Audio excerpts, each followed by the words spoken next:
agenda weekend ini.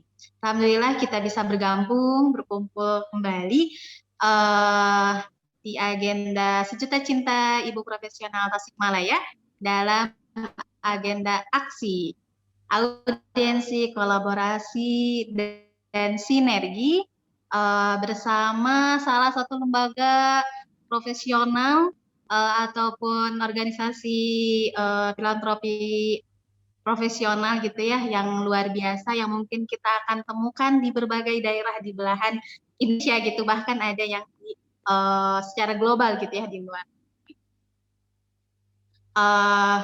Untuk yang pertama kita mulai agenda kita pagi ini dengan bacaan basmalah bersama-sama. Bismillahirrahmanirrahim dan kotak. Nah, untuk selanjutnya agar kita bisa memaksimalkan waktu yang ada ya, kita akan mulai dengan agenda sapaan terlebih dahulu. Nah, untuk sapaan yang pertama, kita akan dengarkan sapaannya dari Mbak Wahyu. Ya, Mbak Wahyu selaku leader Sejuta Cinta Ibu Profesional Nasional. Silakan Mbak Wahyu. Terima kasih Teh Sofi. Dengaran ya suara saya ya.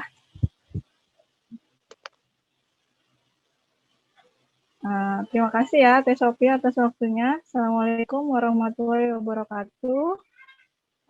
Selamat pagi menjelang siang teman-teman Teh Sofi dan juga teman-teman yang lainnya yang hadir pada acara hari ini. Pertama saya ucapkan terima kasih ya kepada Ibu Profesional Tasikmalaya. Mungkin ada sekreknya dan juga ada leader terutama Mbak Karin Tautami selaku koordinator regional dari SC Tasikmalaya yang telah mengundang saya nih untuk hadir pada acara yang luar biasa pada hari ini ya. Ibu Profesional Tasikmalaya terutama SC-nya ya, Sejuta Cintanya, komponen Sejuta Cintanya itu yang saya tahu merupakan salah satu regional yang aktif dan kreatif ya dalam melakukan kegiatan-kegiatan di wilayahnya ya, di regionalnya. Dan sepengetahuan saya juga pernah melakukan respon tanggap bencana di wilayah Tasik dan juga sekitarnya, yang memang kalau kita semua mungkin udah sama-sama mengetahui ya bahwa Indonesia itu hampir semua wilayahnya itu prone to disaster gitu ya, jadi memang sudah rawan bencana.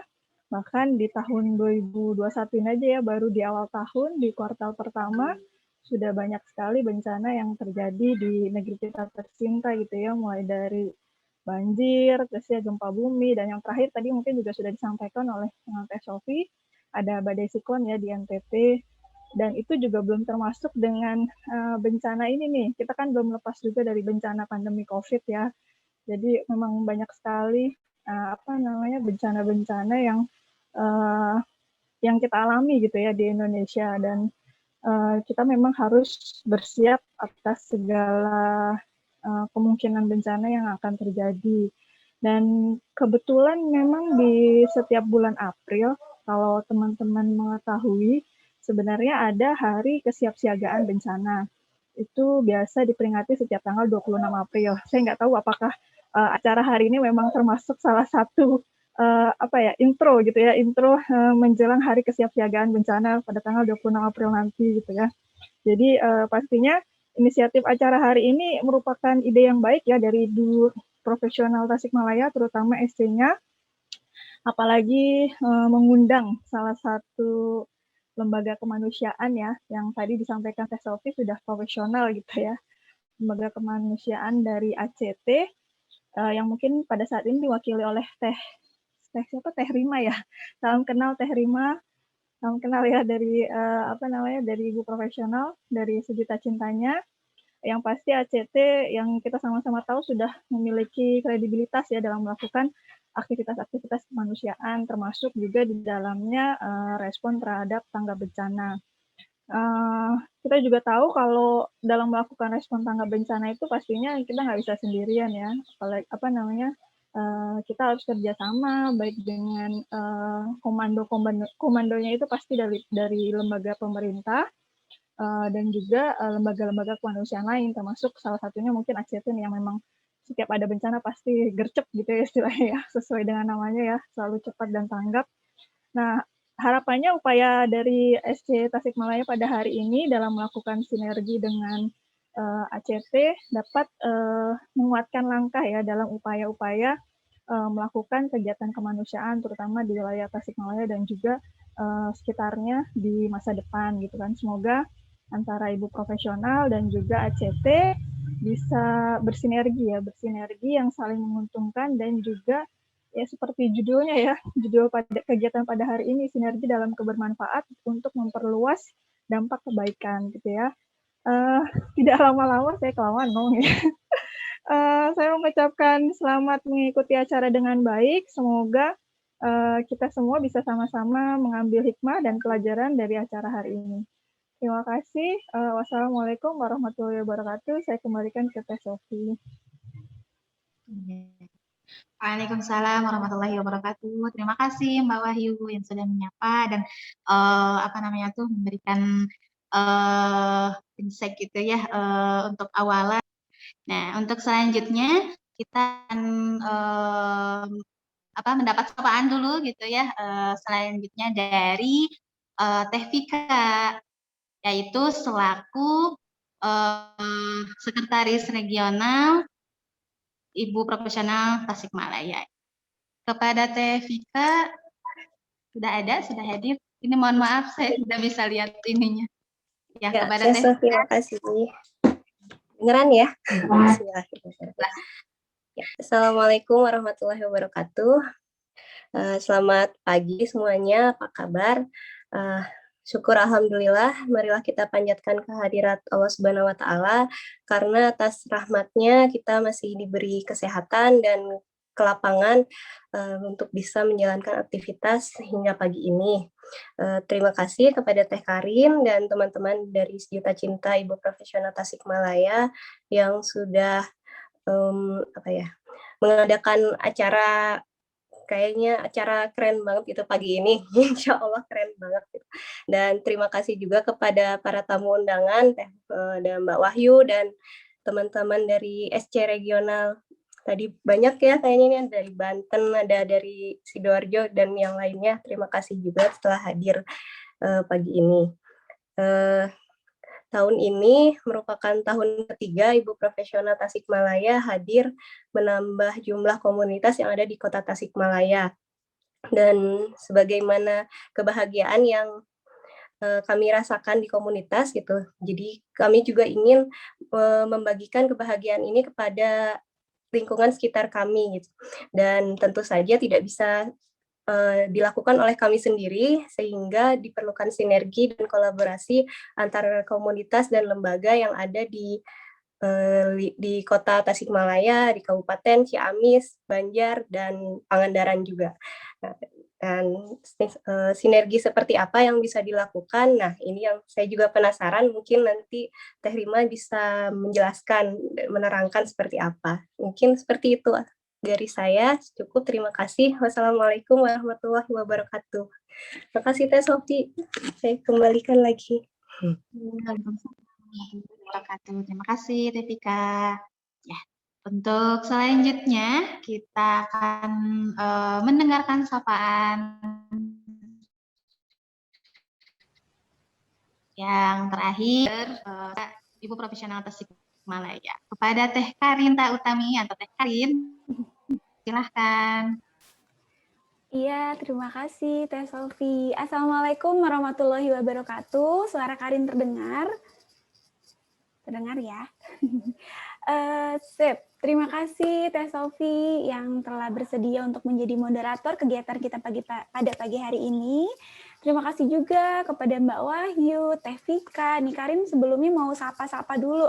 Alhamdulillah sudah banyak teman-teman kita tidak hanya dari Tasikmalaya, ada Mbak Wahyu, ada Teh Vika tadi. Aku mau sapa dulu, ada Mbak Fitro dari Sidomojo. Hai Mbak Fit, terima kasih loh sudah main-main ke Tasikmalaya. Ada juga Teh Nia, wah Teh Nia dari Banten. Ada juga Teh Nuri, Masya Allah, sekrek dari IP Regional Garut, Teh Nuri, hatur nuhun. Lalu ada juga siapa lagi ya? Dan teman-teman dari Ibu Profesional Tasikmalaya, terima kasih telah hadir. Juga untuk Teh Rima dari ACT Tasikmalaya. Senang sekali Karin pada pagi hari ini bisa bertemu teman-teman, insya Allah di acara aksi. Jadi acara aksi ini merupakan program dari tim Humas. Nah, sebelumnya mau minta maaf dulu bahwa menyampaikan atas nama Teh Rahma. Teh Rahma ini adalah Humas dari Sejuta Cinta. Kebetulan beliau berhalangan hadir karena harus keluar kota gitu ya. Jadi hari ini diwakilkan ada Karin dan Teh Sofi, juga teman-teman dari IP Tasik lainnya. Jadi harapannya dari kegiatan pada hari ini, kita seperti yang Teh Vika bilang, bahwa kita ingin memperkenalkan juga nih kepada komunitas lain yang ada di Tasikmalaya. Mohon maaf. Nah, lalu kedepannya Karin selalu mengingat perkataan Mbak Wahyu, kalau Mbak Wahyu ingat, scale up impact, itu akhirnya terngiang-ngiang nih di Karin. Bagaimana caranya kita memperluas dampak, dan memang dalam berkomunitas itu karena kita juga non-profit, maka memang harus dikuatkan bagaimana kita melakukan sinergi.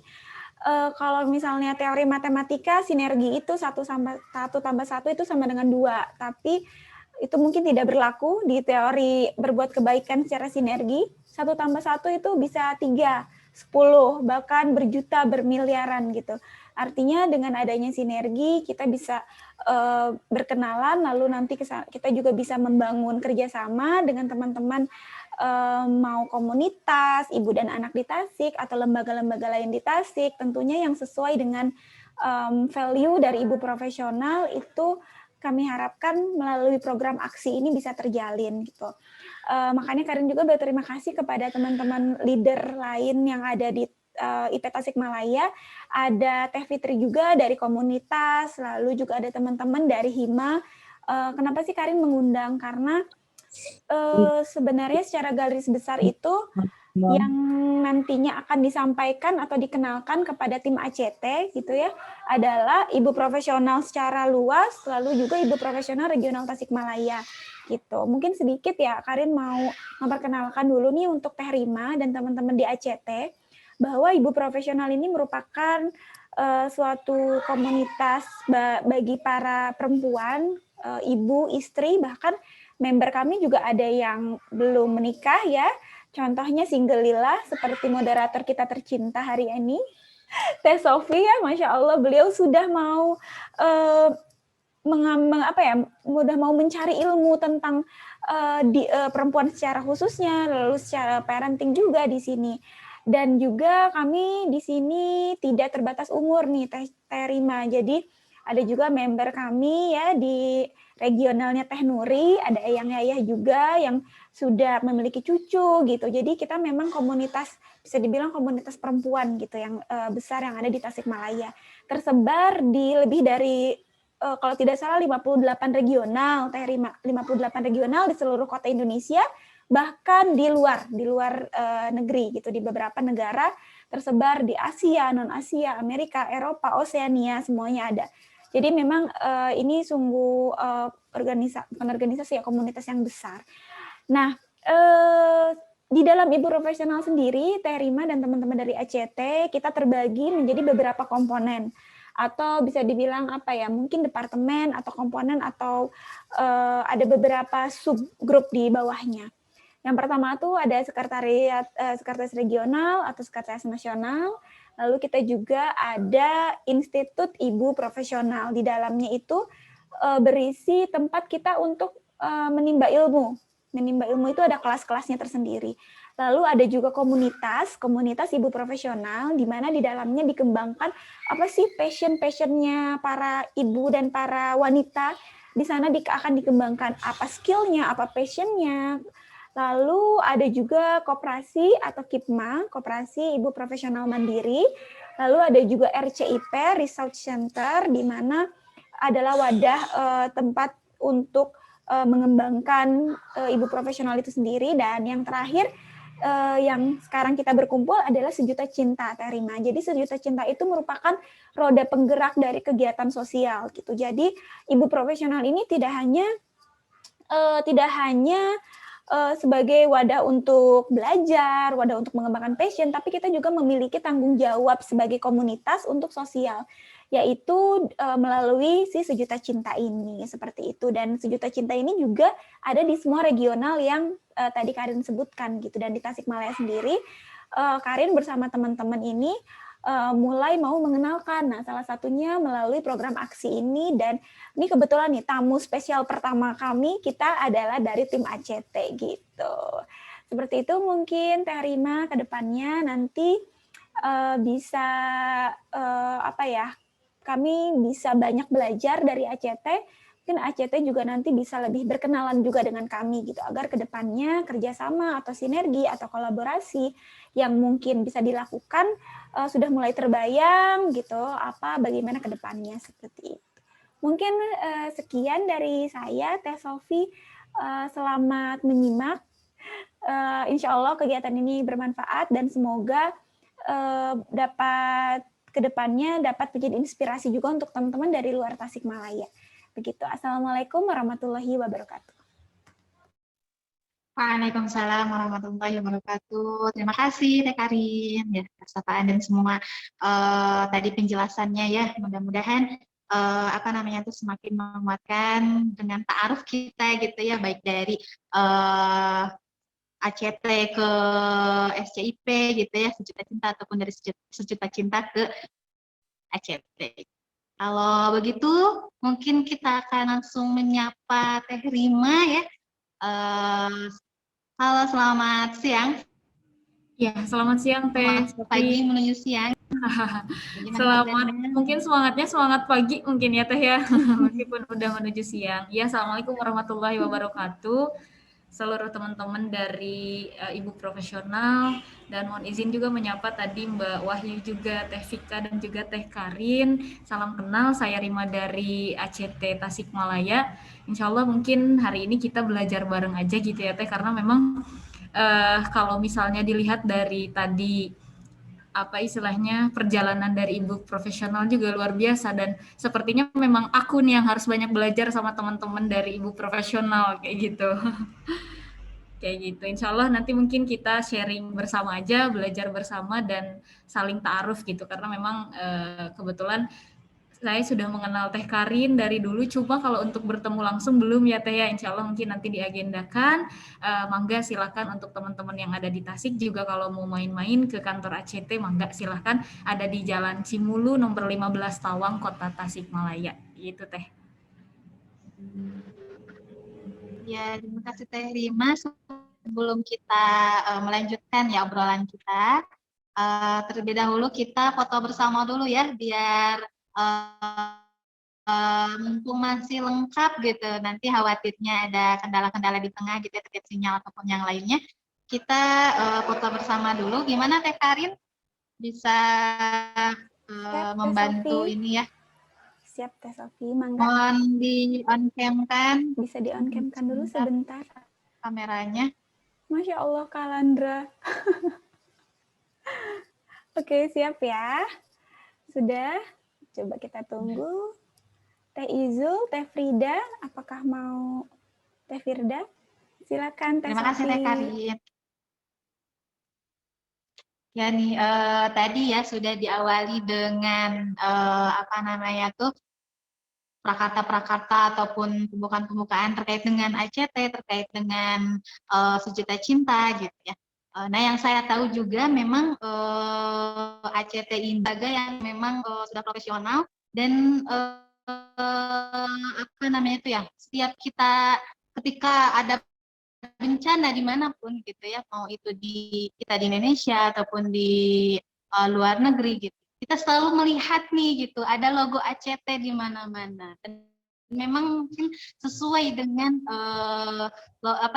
namanya sendiri gitu kan, kepanjangan dari aksi cepat tanggap, jadi memang responnya tuh luar biasa gitu. Langsung tanggap dari fase darurat gitu ya, kalau nggak salah saya baca itu kalau dari fase darurat hingga masa pemulihan dari pasca bencana gitu. Nah ini ACT ini kontribusinya tuh Masya Allah luar biasa. Nah Teh Rima, kita nih sistemnya ngobrol ya, mungkin nanti akan saya tanya-tanya gitu ya terkait dengan ACT, kemudian nanti bisa dijabarkan secara detailnya biar kita yang ada di sini nih memahami bagaimana sih ACT itu geraknya seperti apa dan lain-lain. Nah biar tahu nih dari awalnya gitu ACT ini sejarahnya bagaimana ya Teh Rima, sejarah terbentuknya ACT ini. Silakan Teh Rima. Oke, siap. Terima kasih Teh Sofi. Izin semuanya mungkin sedikit cerita mungkin ya tentang sejarah dari ACT itu sendiri. Memang ACT sudah berdiri dari tahun 2005, tepatnya di 21 April 2005 itu terbentuk. Awalnya memang semacam komunitas seperti biasa yang memang khusus fokus ke apa istilahnya emergency response. Nah, itu memang setelah mungkin kalau teman-teman ingat di 2004 itu ada tsunami di Aceh ya kalau nggak salah. Nah, memang lumayan gencar juga teman-teman atau founding father dari ACT itu di tahun 2004 kemudian berdiri secara sah gitu ada di 21 April 2005 dan memang ini juga ACT sampai hari ini tuh mungkin sekitar tahun ini tuh mau 17 tahun dan memang perjalanannya cukup panjang, artinya memang kita melewati beberapa tahapan. Yang awalnya ACT di tahun 2005 itu adalah lembaga kebencanaan yang mungkin semua orang ketika mengingat ACT itu adalah lembaga kebencanaan. Nah, tapi memang di tahun semakin ke sini kita melebarkan sayap karena memang kita melihat bahwasanya permasalahan itu muncul bukan hanya dari bencana. Artinya biasanya kalau kita tuh Teh ya mengkategorikan bencana itu ada 3, ada bencana alam, bencana konflik, dan juga bencana kemiskinan. Nah, bencana kemiskinan ini yang memang bisa kita bilang sebagai silent disaster, artinya ini dari dulu sampai sekarang mungkin sampai nanti akan terus ada gitu. Makanya kita bergerak bukan hanya di lembaga kebencanaan, kita mencoba untuk melebarkan sayap dan memang di tahun 2012 juga kita bergerak tidak hanya di Indonesia. 2012 kita sudah mulai bergerak ke kancah internasional dan memang kalau boleh diinfokan sampai hari ini tuh kita ada sekitar 85 cabang di Indonesia dan juga di luar negeri. Kalau di luar negeri alhamdulillah baru mungkin sebulan yang lalu kita buka cabang di Gaza. Kalau di Turki sudah dari dulu dan juga di daerah Asia seperti itu. Nah, memang dulu tuh kita istilahnya ya melihat bahwa permasalahan itu cukup besar. Kita mencoba mengkategorikan beberapa permasalahan yang memang itu tuh menurut kita harus untuk diselesaikan. Nah, ACT itu bergerak memang memiliki visi misi gitu ya. Memang visi misi kita itu ingin menjadi lembaga kemanusiaan global dan profesional yang memang memiliki 2 basis. Basisnya itu adalah kedermawanan dan juga kerelawanan. Tentunya dari 2 basis itu juga kita ingin menjadikan peradaban dunia itu menjadi lebih baik gitu. Dan mungkin nanti juga kesananya ketika memang kita ingin menyelesaikan sebuah permasalahan itu bukan hanya bukan hanya kita menyelesaikan di awal, tapi kita juga harus berpikir bahwasanya orang yang kita bantu itu nantinya bisa membantu juga orang lain. Seperti itu sih Teh.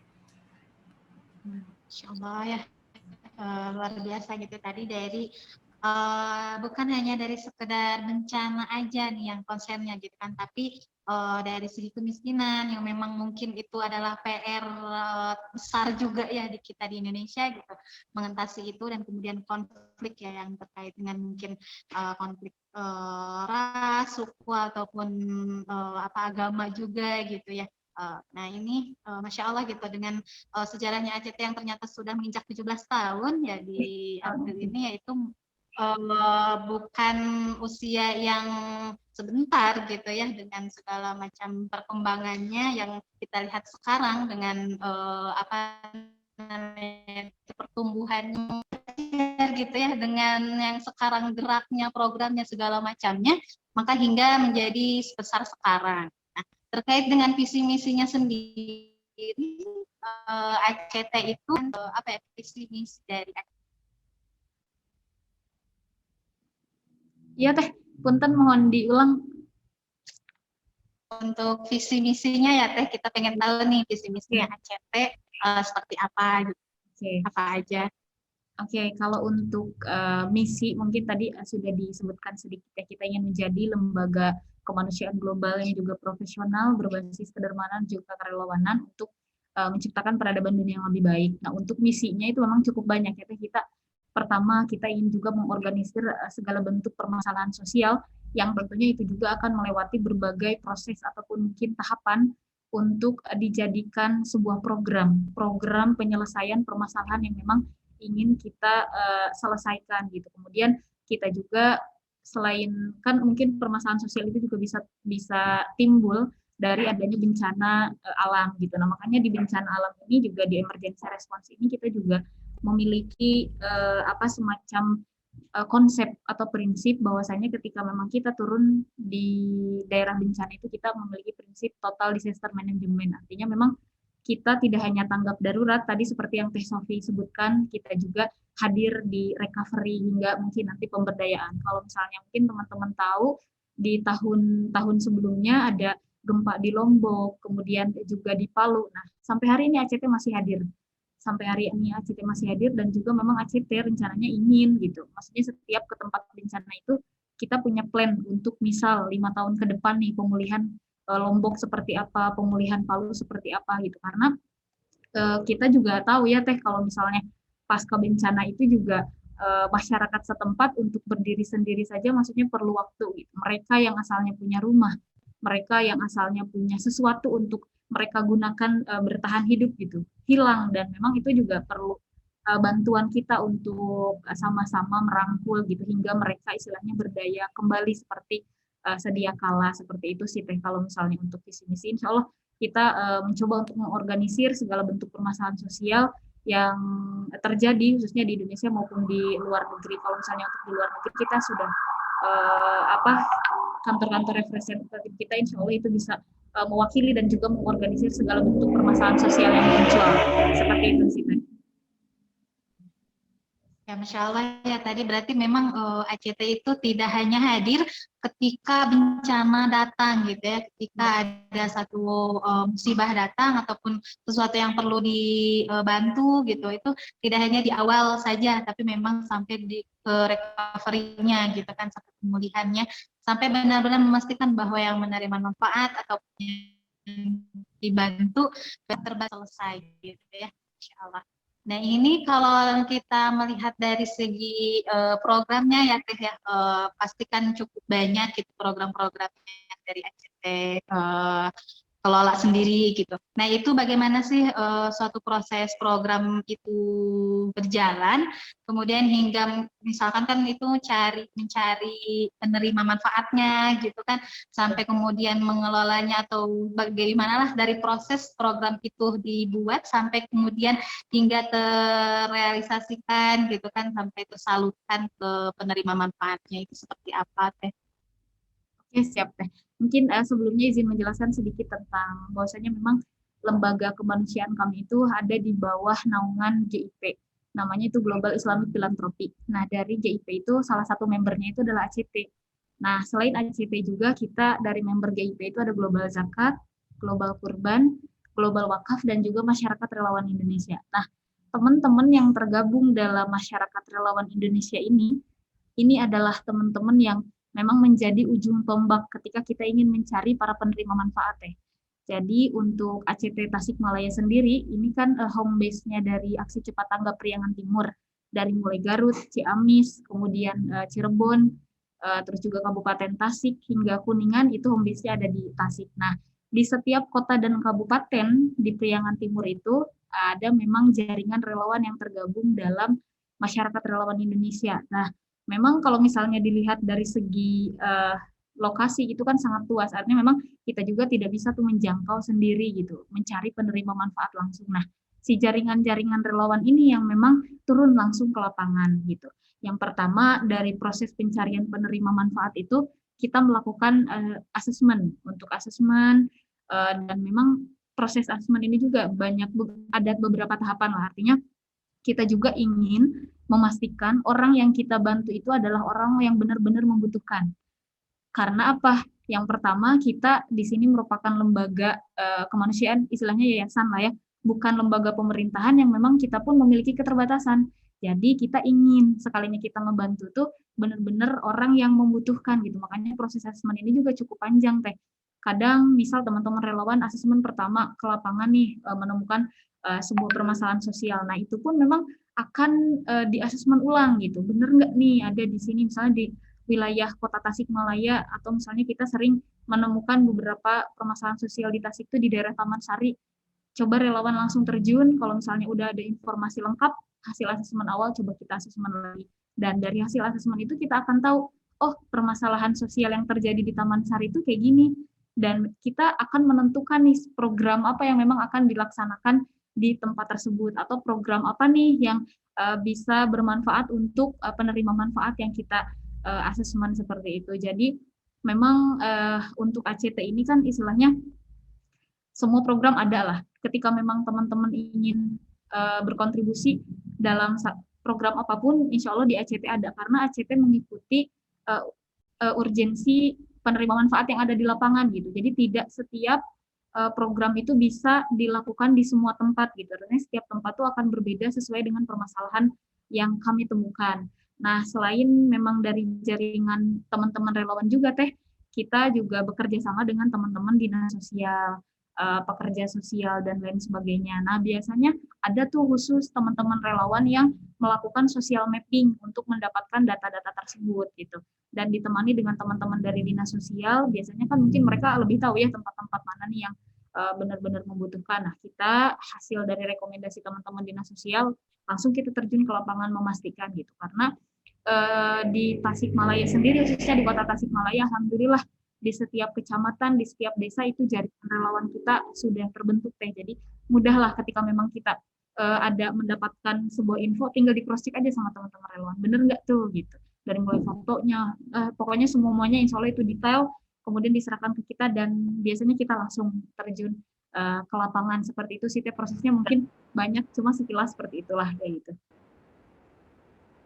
Jadi benar-benar dipastikan ya teh apa namanya tuh penerima manfaatnya juga nggak hanya sekedar ada laporan langsung gitu kan, memang melalui proses ya.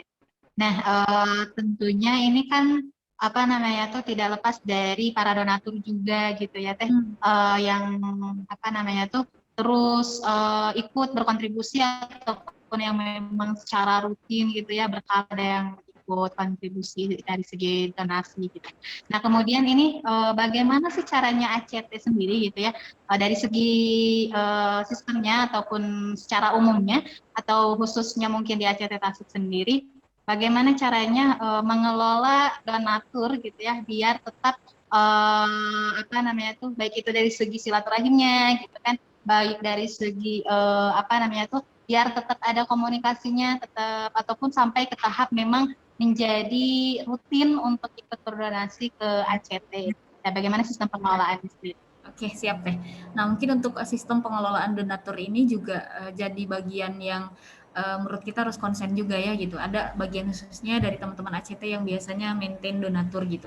Nah, mungkin yang pertama, salah satu, kan sebelum kita maintain juga mungkin harus ta'aruf, harus kenalan dan lain sebagainya. Mungkin kita coba sapa donaturnya, ngajak ngobrol ringan dan lain sebagainya. Dan memang ketika sudah bisa diajak ngobrol, kemudian mungkin dia menanyakan program nih, kira-kira program apa nih yang bisa saya ikut kontribusi. Mungkin ketika telah ditawarkan program, nah coba itu setelah donatur tuh udah ikut berpartisipasi.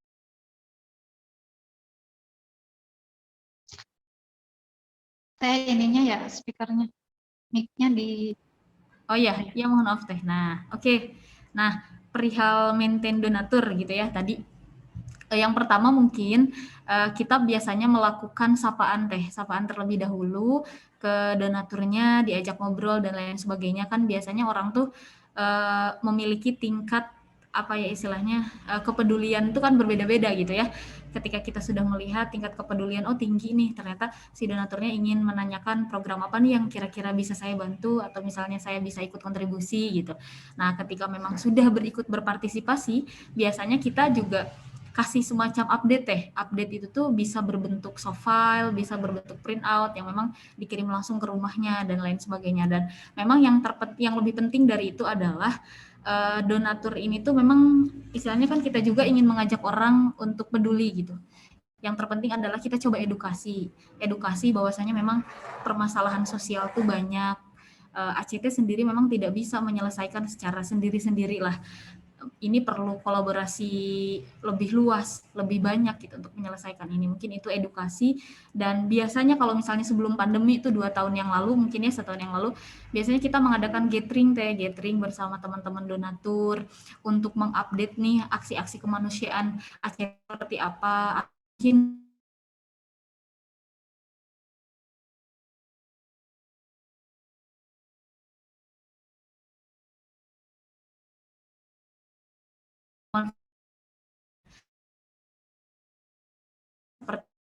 gitu, apalagi perihal wakaf. Artinya kan wakaf itu kemanfaatannya harus terus mengalir sampai akhir zaman gitu. Nah, mungkin itu yang terus kami update untuk ke donaturnya. Nah, selain itu juga memang biasanya kita juga mengajak teman-teman dari donatur ini untuk ikut implementasi karena memang ketika ikut langsung implementasi ke lapangan tuh memiliki feel yang berbeda gitu. Maksudnya ketika dia ikut terjun langsung, oh bener nih, dia tuh punya rasa kepemilikan tersendiri, oh bener bantuan saya tuh sampai gitu. Dan donatur tuh bisa ngelihat secara langsung kemanfaatan yang dia berikan untuk orang lain tuh seperti apa, kayak gitu sih caranya. Nah, tapi kalau misalnya untuk sekarang karena memang qadarullah pandemi ya, kita biasanya maintainnya secara online aja gitu. Baik itu mungkin gathering online gitu, atau bahkan juga kita sering nih ketika memang ada donatur yang dia tuh memiliki perkumpulan atau mungkin komunitas atau mungkin semacam perkumpulan ibu-ibu pengajian. Nah, biasanya kita kasih ini nih, misalnya donaturnya request untuk ACT punya talent nggak nih untuk mengisi kajian di rumah saya atau misalnya mengisi kajian di di komunitas saya. Nah, biasanya itu kita coba support seperti apa gitu sih talent untuk kajiannya. Kan mungkin banyak ya untuk sekarang kajian-kajian online, karena alhamdulillah si ACT sendiri juga sudah bermitra dengan beberapa ustadz baik itu nasional maupun internasional, seperti itu sih Teh. Jadi benar-benar kolaborasi dan sinerginya ini terbentuk ya dari dari Aceh ke ke Sirede yang ikut membantu, kemudian ke donatur juga, ke penerimanya juga terutama. Jadi memang terus silaturahim ataupun komunikasi itu perlu dijaga, karena memang terkadang kan donatur itu memang pengen update-nya itu sampai detail gitu ya Teh ya. Kemana nih gitu ya donasi yang saya berikan benar-benar disalurkan atau tidak gitu. Nah, kalau misalkan di Tasik sendiri gitu ya, yang tim ACT lihat, apa sih isu yang paling krusial gitu kalau yang ada di Tasik itu, baik dari tadi ya, dari 3 isu yang mungkin dari segi kemiskinan kah atau konflik kah atau bencananya atau bagaimana gitu ya, isu yang paling krusial itu di Tasik seperti apa? Ya, oke Teh.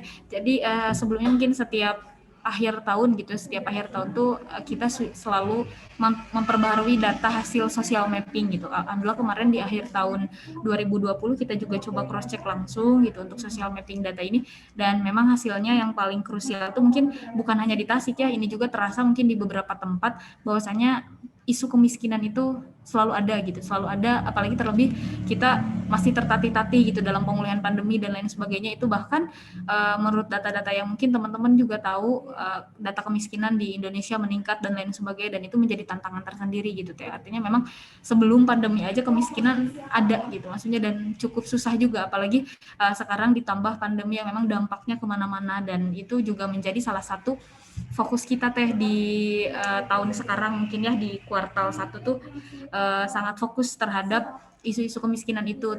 Memang biasanya kita langkah awalnya itu adalah untuk pemenuhan pangan terlebih dahulu gitu, karena siapapun gitu, maksudnya di masa pandemi itu orang punya rumah tapi nggak punya beras ya buat apa gitu. Artinya memang itu sangat jadi fokus juga untuk kita pemenuhan pangan.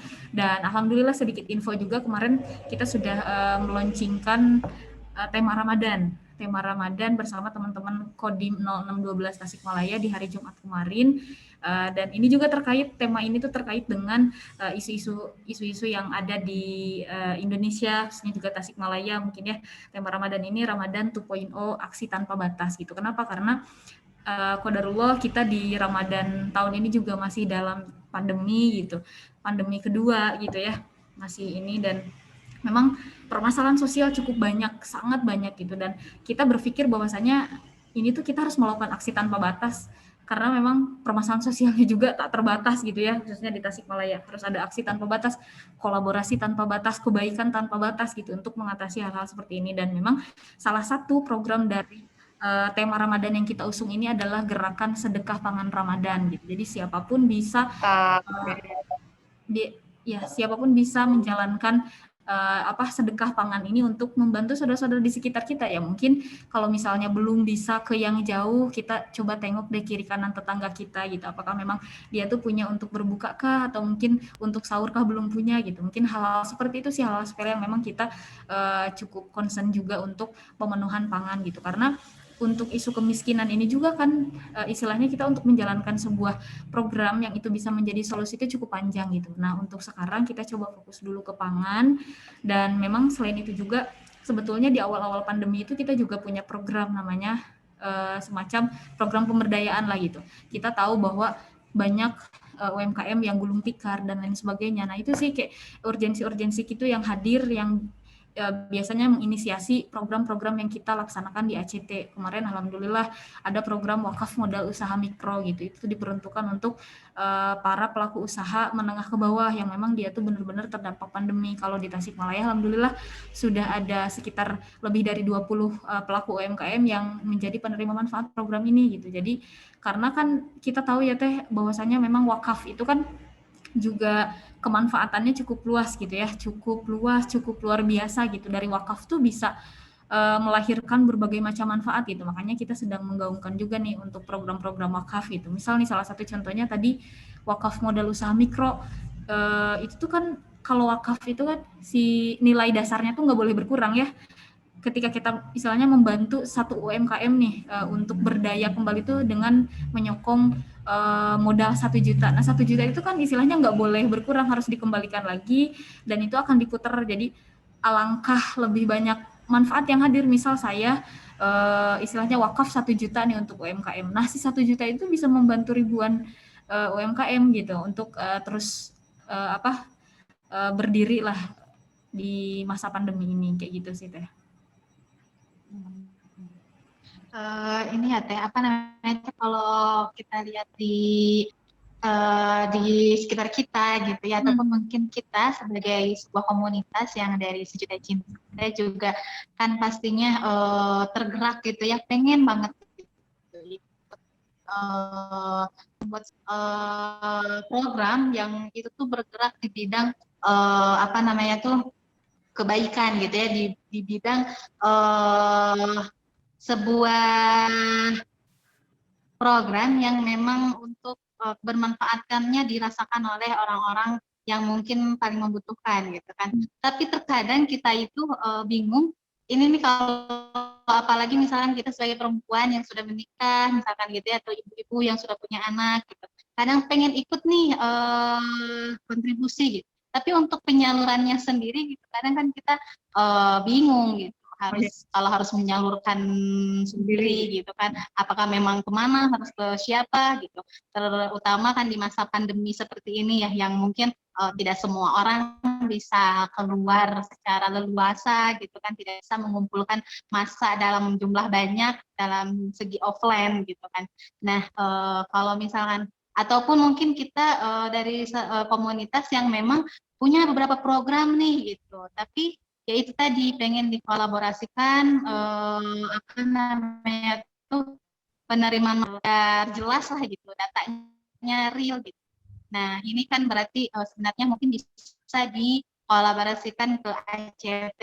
Nah, dari segi apakah ada syarat ataupun kekhususan dari misalkan bisa nggak kita kalau misalkan ngajuin ke ACT itu prosedurnya seperti apa sih gitu, atau seperti apa ketika kita pengen ada satu program yang menurut kita mungkin bagus gitu ya, tapi ketika untuk dikolaborasikan, wah ini belum bisa, atau seperti apa, atau semua program bisa.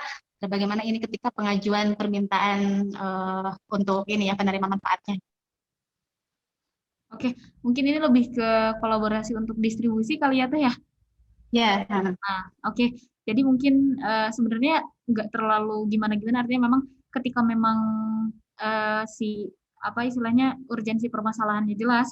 Misal ketika teman-teman dari ibu profesional nih ingin kolaborasi di Ramadan ini sama teman-teman ACT, boleh tuh misal boleh pertama biasanya kita tanya dulu nih ke teman-teman kemitraan gitu, apakah memang teman-teman kemitraan ini udah menemukan urgensinya, kemudian udah menemukan penerima manfaatnya. Kalau misalnya oke nih udah menemukan tempat, udah menemukan penerima manfaat, ayo kita langsung aksi bareng aja gitu, karena paling itu melakukan cross check satu kali lah, karena memang oh bener nih ini si penerima manfaat benar-benar membutuhkan gitu. Tapi kalau misalnya dari awal banget, misalnya saya cuma punya bantuannya aja nih, kira-kira kemana ya ini bantuannya gitu. Nah, biasanya kita menawarkan beberapa tempat beberapa kondisi, misalnya teh di sini kondisinya di tempat ini kondisinya seperti ini, penerima manfaatnya jumlahnya seperti ini, dan kondisi terakhir tuh kayak gini. Nah, mangga itu silakan teman-teman milih mau di tempat mana gitu.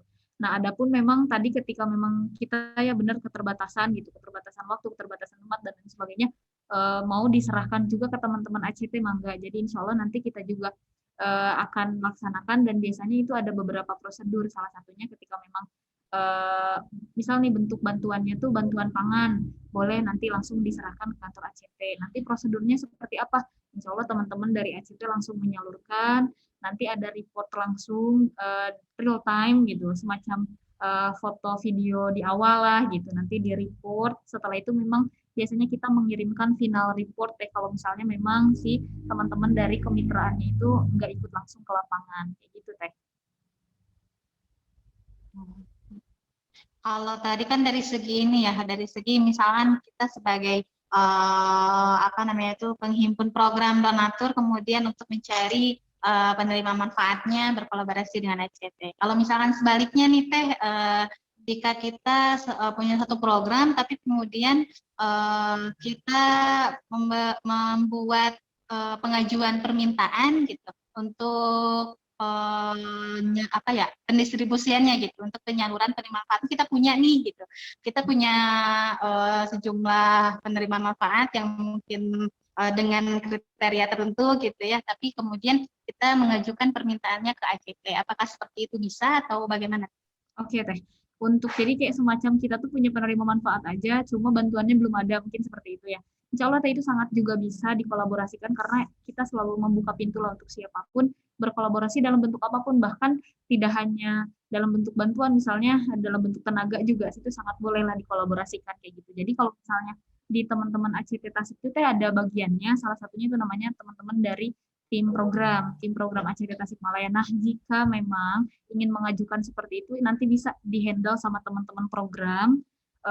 Bahkan itu menurut saya sih lebih bagus, karena kita terbantu untuk menyalurkan bantuan amanah dari donatur ini gitu. Ternyata memang benar ada permasalahan di sini, itu udah sangat mudah gitu. Jadi tinggal nanti koordinasi sama teman-teman program, dan setelah itu bisa langsung jalan Teh, karena apalagi di Ramadan ini kan juga kantor ACT Tasik itu jadi salah satu gudang pangan Teh, gudang pangan dari program gerakan sedekah pangan Ramadan. Ada beberapa ton beras, beberapa ton air minum wakaf juga tersedia di sini. Artinya memang ini diperuntukkan untuk saudara-saudara kita yang membutuhkan di sekitar Tasikmalaya dan sekitarnya, dan itu juga berlaku di semua cabang ACT, baik mungkin nanti di sini juga ada teman-teman yang dari Garut, dari Banten dan lain sebagainya itu ada.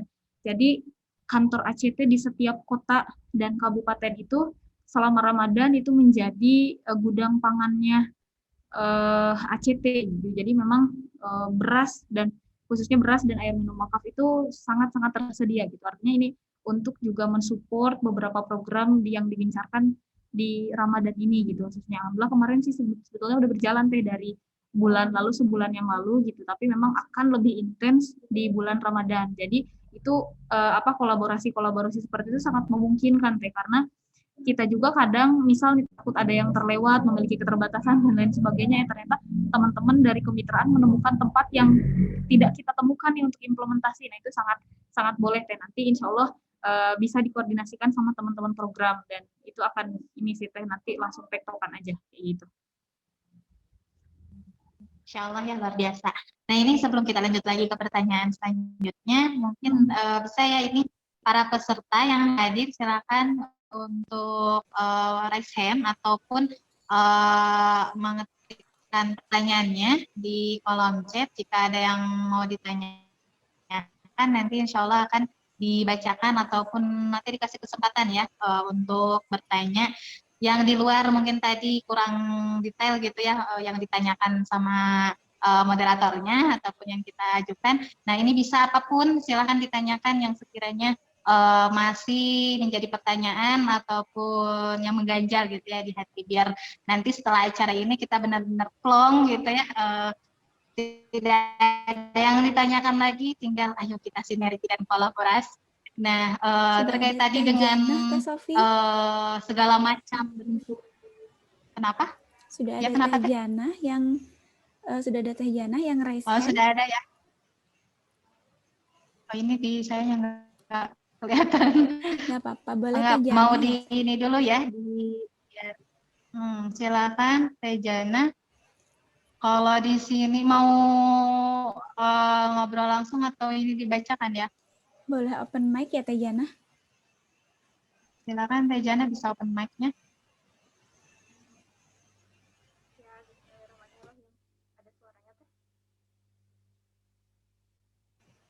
Belum terdengar suaranya Teh.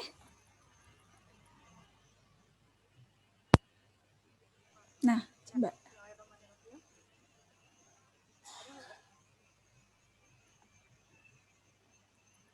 Belum keluar ya Teh Jana ya? Bisa Boleh sambil menunggu mungkin. Ya. Bisa di chat Teh Jana. Kalau tadi di sini pertanyaannya ada yang diketikkan sebentar. Boleh. Dari Teh Jana. Ini Bismillah, terima salam kenal. Untuk asesmen menentukan penerima manfaat, apakah ACT punya kriteria sendiri Teh? Tadi ya yang terkait dengan penerima manfaatnya, kriteria khususnya seperti apa? Ini langsung dijawab Teh. Boleh ya, sambil di ini aja. Oke, mungkin Assalamualaikum Teh Jana, salam kenal juga, saya Rima.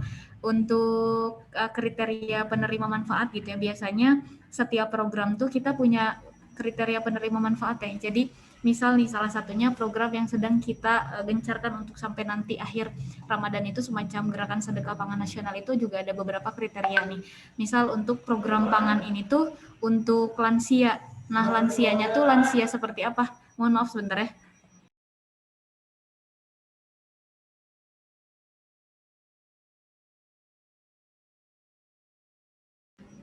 Ya, mohon maaf Teh.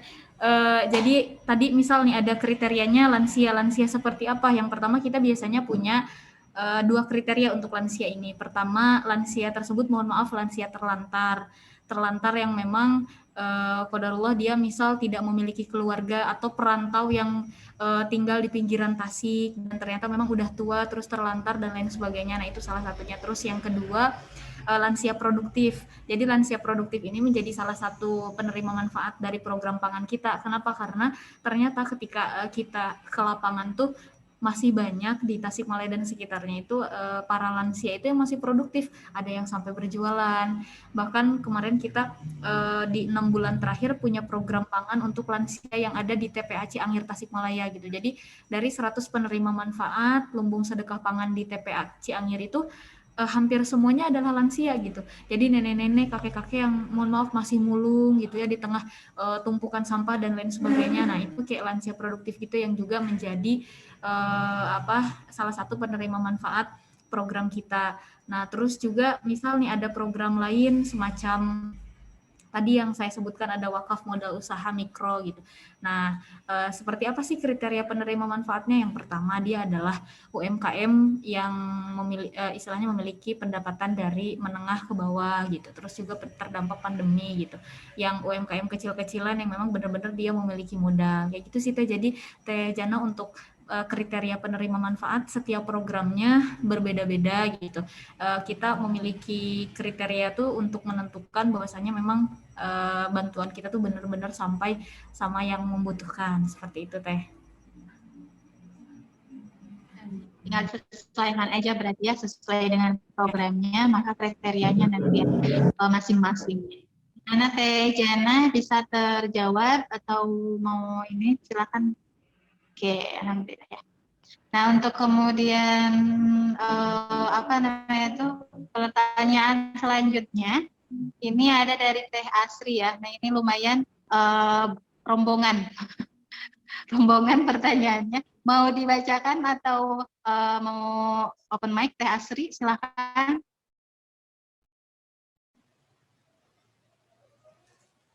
Dibacakan aja sepertinya Teh Sofi. Ya. Nah, ini kalau dari Teh Asri katanya izin bertanya Teh Rima, bagaimana cara berdonasi di ACT? Apakah harus jadi donatur yang sifatnya berjangka panjang atau rutin? Terus bagaimana caranya ketika ingin menjadi relawan ACT? Adakah ketentuannya dan wilayah mana saja yang jangkauan kegiatan ACT Tasik ini dari segi nasional dan globalnya? Terima kasih Teh.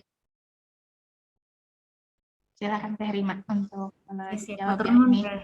Teh Sofi, mungkin untuk pertanyaan yang pertama, cara berdonasi di ACT. Nah, sebetulnya memang ini tuh untuk cara-cara berdonasi itu cukup mudah juga gitu. Artinya memang teman-teman bisa melalui berbagai kanal. Tapi yang paling mudah adalah teman-teman bisa mengakses tasikmalaya.indonesiadermawan.id. Nah, di sana tuh teman-teman bisa milih nih program apa yang ingin kita ikut distribusi, ikut kontribusi gitu, atau bisa transfer via rekening juga bisa gitu. Jadi beberapa cara bisa, sangat bisa gitu. Karena tapi kalau misalnya ingin lengkap gitu, semakin kadang ini donasinya sampai nggak sih untuk program apa sih gitu. Nah, tapi kalau misalnya di platform yang kita miliki itu di tasikmalaya.indonesiadermawan.id itu sudah termasuk berbagai program di Tasik yang insya Allah akan diimplementasikan, itu sudah ada. Jadi kita sudah bisa memilih programnya apa, untuk peruntukannya untuk apa, itu sudah ada di sana. Itu yang pertama ya untuk cara berdonasi. Nah, untuk mungkin nanti juga sebenarnya sih informasi tadi semacam rekening ataupun mungkin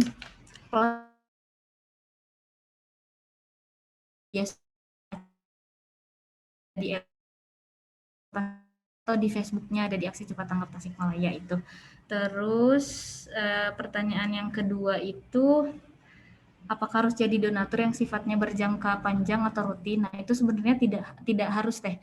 Tidak harus. Kalau misalnya ketika kita cuma ingin berdonasi satu kali, artinya ketika kita hanya tertarik ke salah satu program aja nih, misal di Tasik lagi ada emergency respon bencana, nah mangga itu bisa langsung berdonasi dan tidak harus selalu rutin. Tapi kalau misalnya teman-teman nih memiliki keinginan gitu,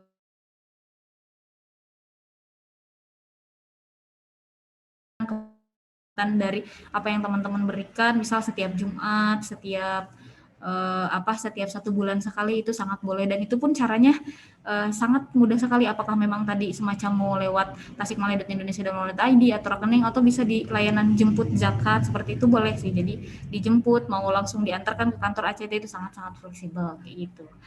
Terus bagaimana cara ingin menjadi relawan ACT? Nah, untuk jadi relawan ACT, tahap yang paling mudah yang pertama itu boleh diakses di www.relawan.id. Nah, di sana bisa teman-teman register untuk daftar jadi relawan, dan setelah mengisi itu insya Allah nanti akan di follow up sama kantor cabang di mana teman-teman berdomisili, seperti itu. Apakah memang nanti di follow up sama teman-teman Tasik yang tinggal di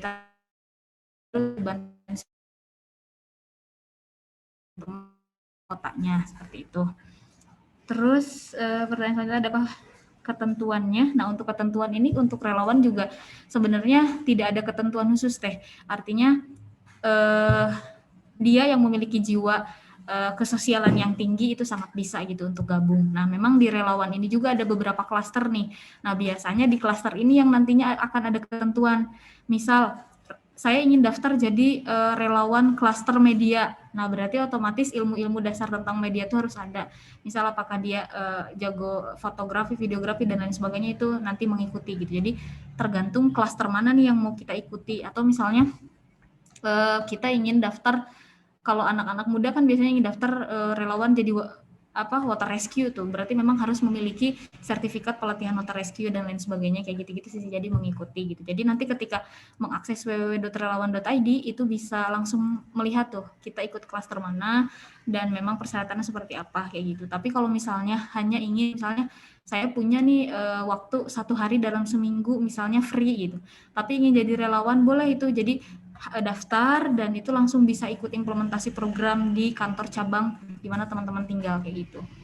Terus, dan di wilayah mana saja jangkauan kegiatan ACT Tasikmalaya dari segi nasional maupun global. Nah, untuk ACT Tasikmalaya memang jangkauannya itu ada tadi teh di Priangan Timur, dari mulai Garut, Ciamis, Kabupaten Tasik, Cirebon hingga Kuningan. Nah, kebetulan memang untuk di Ciamis, Kuningan, dan juga Kabupaten Tasik itu baru ada teh, kantor perwakilannya baru ada gitu. Jadi tetap home base-nya itu adalah yang kantor ACT yang di kota Tasikmalaya, seperti itu teh. Alhamdulillah, mudah-mudahan terjawab ya Teh Asri dari pertanyaan-pertanyaannya. Kita ke pertanyaan terakhir ya, ini dari Mbak Wahyu. Nah, pertanyaannya, tadi Teh Rima mengatakan bahwa program yang dilakukan ACT adalah Total Disaster Management. Nah, apakah ACT punya program atau kegiatan terkait mitigasi atau pengurangan risiko bencana ya? Seperti apa bentuk program atau kegiatannya? Terima kasih. Silakan Teh Rima. Oke, terima kasih Mbak Wahyu pertanyaannya. Untuk mitigasi bencana kita punya programnya. Jadi di ACT itu kita punya lembaga khusus untuk penanggulangan bencana, namanya DM11, Disaster Management Institute of Indonesia. Jadi itu teman-teman di M11 itu khusus untuk pengelolaan bencana dari mulai mitigasi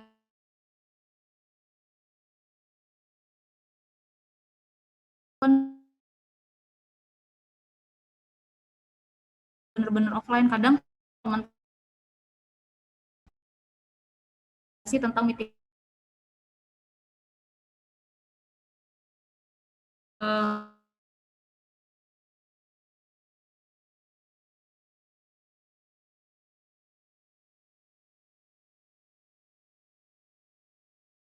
program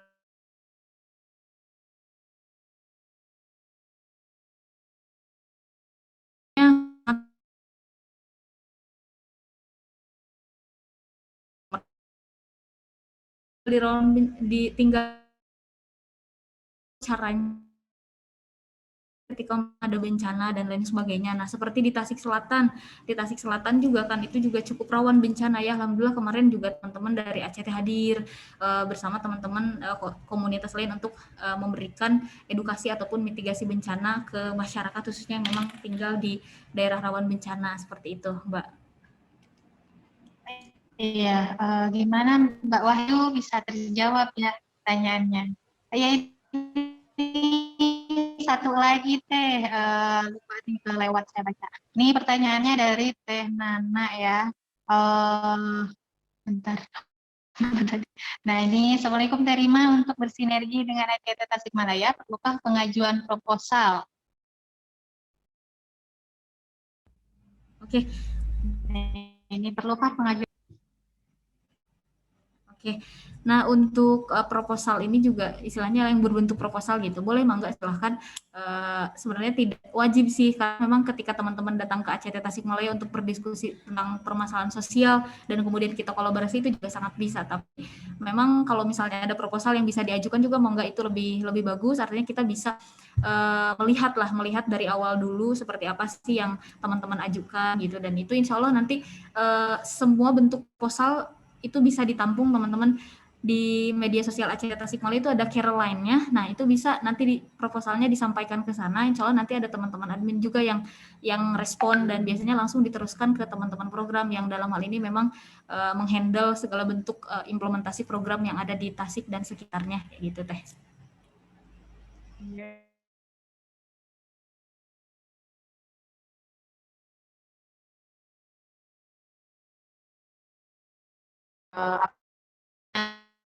Nah, apa sih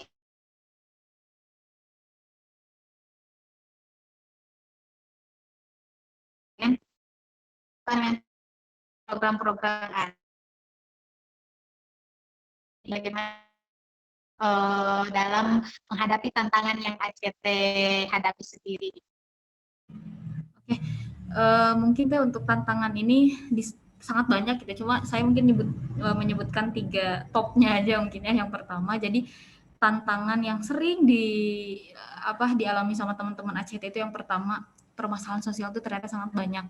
Tapi kondisi kita tuh istilahnya terbatas lah gitu, nggak mungkin juga menyelesaikan bersama tadi. Nah, salah satu cara yang biasa kita lakukan untuk mengatasi itu semua adalah kolaborasi. Kita sangat terbuka dengan komunitas manapun, dengan instansi pemerintah dan lain sebagainya untuk berkolaborasi sangat terbuka gitu Kak. Justru kita akan lebih seneng gitu karena memang oh iya sih benar ketika memang bergandengan tangan bersama-sama untuk menyelesaikan itu lebih mudah, lebih ringan gitu. Nah, itu sih tantangannya tuh kadang sedih aja gitu ketika ke lapangan, ya Allah ternyata banyak tuh permasalahan sosial tapi kita juga di sini memiliki keterbatasan. Artinya benar ini, jadi kita tuh sering menggaungkan spirit kolaborasi itu gara-gara kita yang melihat permasalahan sosial itu sangat banyak. Itu yang pertama. Terus yang kedua, selain permasalahan sosial kadang kita tuh di lapangan Teh mengalami semacam dilematis lah. Yang kedua tuh kita ketika di lapangan nih menemukan banyak permasalahan sosial tapi kita nggak bisa membantu semuanya gitu. Kita menemukan nenek ini yang terlantar, menemukan anak ini yang terlantar, atau misalnya menemukan ibu ini yang qadarullah rumahnya mau rubuh dan lain sebagainya. Nah itu, jadi kadang di lapangan tuh kita dilematis, aduh bener kita udah tahu ada permasalahan sosial tapi kita nggak bisa membantu dia gitu, atau kita nggak bisa hadir sebagai solusi. Nah biasanya agar kita bisa mengatasi hal-hal tersebut, biasanya kita mempunyai standar prioritas Teh. Kita bermain skala prioritas nih, kira-kira dari 5 case yang kita temui, mana tuh yang paling parah, mana yang paling membutuhkan. Biasanya 3, misalnya 5 dari 3 coba kita bantu gitu. Adapun yang 2 bukan tidak kita bantu, tapi kita coba prioritaskan yang 3 dulu. Setelah itu selesai, yang 2 kita coba ikhtiarkan. Itu tuh dalam berbagai bentuk macam ikhtiar ya Teh. Maksudnya apakah memang kita benar-benar tawar donatur kita, atau misalnya kita berkolaborasi dengan komunitas dan sebagainya, itu sangat banyak banyak macamnya gitu. Tapi memang biasanya kita coba bermain standar prioritas gitu, karena kadang kalau kelamaan mikir nih, kita menemukan 5 case tapi kelamaan mikir ternyata nggak ada satupun yang dibantu gitu. Jadi benar-benar harus cepat tanggap di sini tuh, kita ini juga selalu digaungkan kayak gitu. Itu yang kedua. Terus yang ketiga, tentang lapangan itu adalah tentang edukasi Teh. Jadi misal nih kita ngebantu satu keluarga, kan nggak selamanya kita akan bisa bantu mereka. Artinya memang tantangan di lapangan, kita harus mengedukasi orang ataupun penerima manfaat yang selama ini kita bantu tuh harus bisa diedukasi bahwasanya harus bisa berdiri sendiri, harus bisa berdaya gitu. Dan ya visionernya tuh dia harus bisa membantu orang lain juga gitu. Makanya itu jadi salah satu PR kita juga untuk mengedukasi. Biasanya kita kalau salah satu caranya itu dengan semacam mengadakan pengajian lah. Misalnya tadi ada 20 penerima manfaat, kita coba kumpulkan, kita coba edukasi gitu. Karena kita juga tidak hanya memberi bantuan secara lahiriah, tapi juga kita coba memberikan support secara batin gitu. Apakah itu sifat-sifatnya rohani kita kasih gitu. Jadi adalah semacam kajian-kajian yang memang biasa diperuntukkan untuk para penerima manfaat gitu. Karena mereka juga mungkin butuh spirit gitu ya, untuk tidak hanya selalu dibantu, tapi juga mudah-mudahan ke depannya dia bisa dibantu. Kayak gitu sih Teh, itu 3 yang paling biasanya kita sering temui di lapangan. Terima kasih ya Teh atas semua jawaban-jawabannya. Mudah-mudahan bisa untuk teman-teman yang tidak bisa bertanya langsung, boleh nanti di luar forum ini ya ke Teh Karin. Nah, ini Masya Allah ya, kalau dilihat dari obrolan kita dari tadi sampai kemudian barusan itu, apa namanya tuh saya lihat itu bahwa ternyata kebaikan itu ya memang perlu untuk segera gitu kan dilaksanakan. Jadi kalau misalkan kita tidak bisa melakukan sendiri, ya kita kolaborasi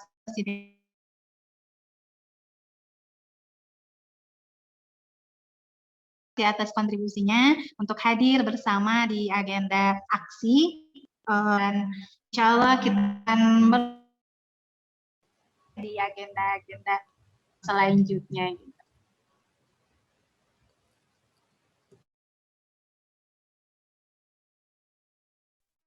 Ada program ya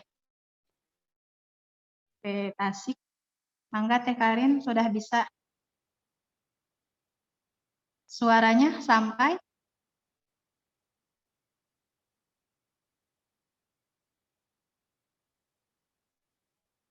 Jadi di bulan Ramadan ini juga pernah kami sampaikan di sesi talk show bersama Marta FM di kesempatan sebelumnya, bahwa kami akan memiliki 3 agenda besar untuk Ramadan. Yang pertama, kita mengadakan family project yang bertajuk Coin for Donation, diperuntukkan untuk seluruh member IP Tasikmalaya boleh mengikuti program ini, di mana program ini kita membangun empati dan berbagi di keluarga, lalu aksi yang telah terlaksana hari ini, dan donasi paket sembako yang insya Allah kita akan bersinergi dengan tim ACT Tasikmalaya. Begitu Teh Sofi, mangga. Terima kasih. Terima kasih Teh Karin. Nah ini sampai juga kita di penghujung acaranya gitu ya. Jazakumullah khair, terima kasih banyak kepada para peserta, kepada para tamu undangan, terutama kepada narasumber kita yang Masya Allah ya, alhamdulillah saya ini senang gitu ya, susah untuk mengungkapkan banyak sekali pemaparan yang luar biasa dari ACT ini. Mudah-mudahan kita bisa melaksanakan agenda selanjutnya